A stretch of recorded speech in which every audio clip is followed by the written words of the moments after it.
the next 30 years, Averroes wrote an endless stream of commentaries and interpretations on Aristotle's work. Wisely, he never came up with an answer to the Caliph's original question. The Caliph himself had already pronounced on this matter, but Averroes did advance several of his own answers to Aristotle, even providing arguments from Aristotle to support his point of view, which often contradicted Aristotle's.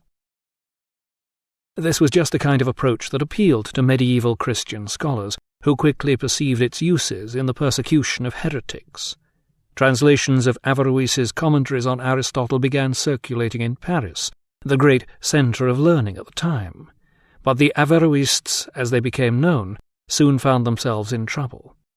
Aristotle may have been accepted by the Church, but these new teachings of his looked suspiciously unorthodox. In the conflict between reason and faith, there could be no doubting the supremacy of faith. The Averroists found themselves facing the prospect of a heresy charge, and the only way they could defend themselves was to use arguments from the same source as their heresy, namely the writings of Averroes. Fortunately, the situation was remedied by Thomas Aquinas, the greatest of the medieval scholars, who managed to patch up a compromise. Reason must indeed be free to operate according to its own inexorable laws, suggested Aquinas, but only from within the confines of faith. Reason without faith was nothing. Aquinas was deeply attracted to Aristotle and quickly recognized his supreme worth. He devoted much of his life to reconciling Aristotle's philosophy with that of the Church. In the end, he succeeded in establishing Aristotelianism as the philosophical basis for Christian theology. This was to be the making and eventual breaking of Aristotelianism. The Catholic Church pronounced that the teachings of Aristotle, as interpreted by Aquinas, were the truth, and could be denied only on pain of heresy, a situation which remains in force to this day. Much of Aristotle's philosophy concerned the natural world and was thus scientific. Science, like philosophy, makes pronouncements that appear to be the truth, but later turn out to be wrong. They must be modified as our understanding of the world increases. By declaring the works of Aristotle to be the Holy Writ, the Church painted itself into a corner, and the corner of a flat earth at that. Conflict between the Church and scientific discovery was thus inevitable. Aristotle is not responsible for this conflict between reason and faith, which was not satisfactorily resolved in Western thought until this century. Indeed, like Count Dracula, it still makes the odd, sensational resurrection when night returns to the world of learning. The argument raging in some of the United States between Darwinism, evolution, and creationism, the literal truth of the Bible, is but a recent example. Despite the demise of Aristotelian thought, Aristotle himself has continued to play a part in modern philosophy. The contemporary American philosopher of science Thomas Kuhn, a profound admirer of Aristotle, found himself puzzled that such a supreme genius could also be guilty of making a number of simple errors. For instance, despite some earlier philosophers realizing that the Earth orbited the Sun, Aristotle remained convinced that the Earth was the center of the universe, an error which severely restricted astronomical knowledge for more than 1,500 years. Scientific thought was likewise hindered by Aristotle's belief that the world was made up of 4 primary elements: earth, air, fire, and water. Kuhn's study of Aristotle's errors led him to formulate his notion of paradigms, which revolutionized our thinking about the philosophy of science and had applications far beyond this field. According to Kuhn, Aristotle was led into error because of the way he and his contemporaries viewed the world, the paradigm of their thought. The ancient Greeks saw the world as consisting essentially of qualities, shape, purpose, and so forth. Viewing the world in this way, they were bound to arrive at a number of wrong-headed conclusions, such as those which marred even Aristotle's thought. The inevitable conclusion to be drawn from Kuhn's notion of paradigms is that there can be no such thing as a true way of viewing the world, either scientifically or philosophically. The conclusions we reach simply depend upon the paradigms we adopt, the way we decide to think about the world. In other words, there is no such thing as ultimate truth. From Aristotle's writings. We make war so that we can live in peace. Nicomachean Ethics, Book 10, 1177b, 5-6. The object of life. All our arts and inquiries, just the same as all our actions and choices, are thought of as trying to achieve some good.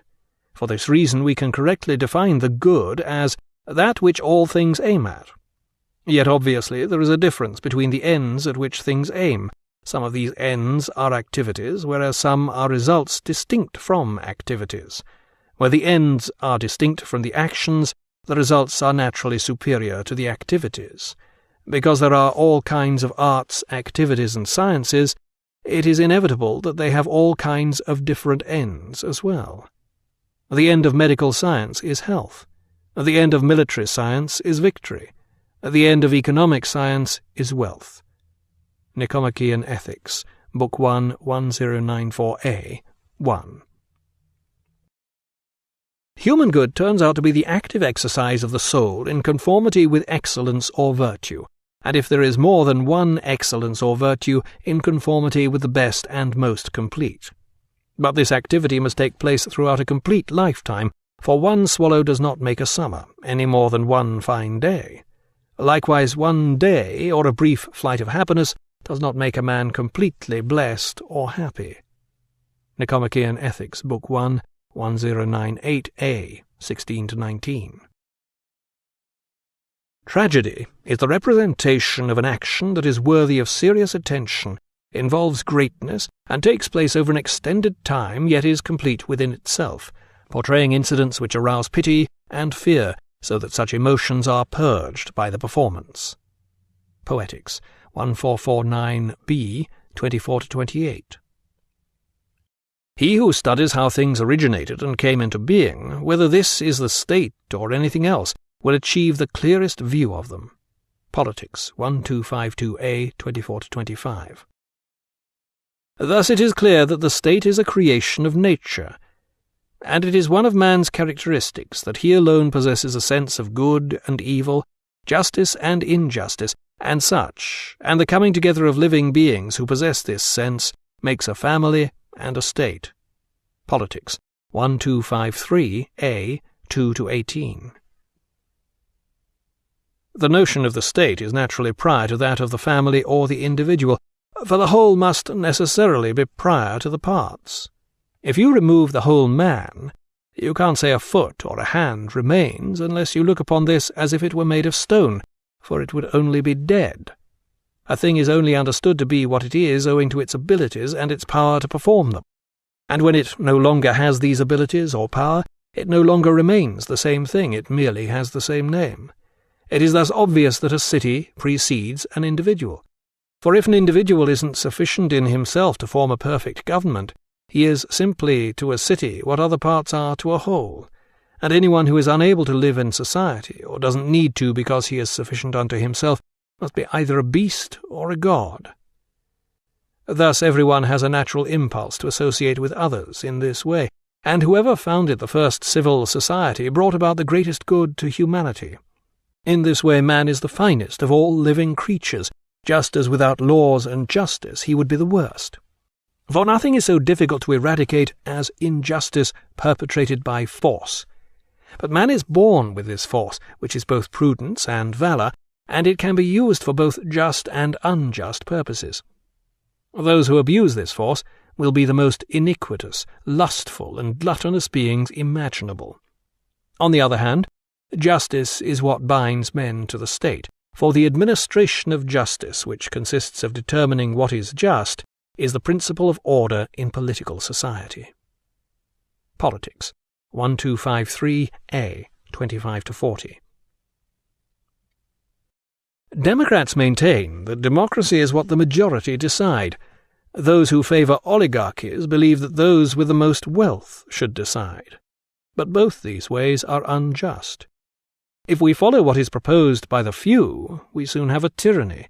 For if one person possesses more than any others, according to oligarchical justice, this man alone has the right to supreme power. On the other hand, if superiority of numbers is the criteria that prevails, injustice will be perpetrated by the confiscation of the property of the rich, who will be in the minority and thus have no say.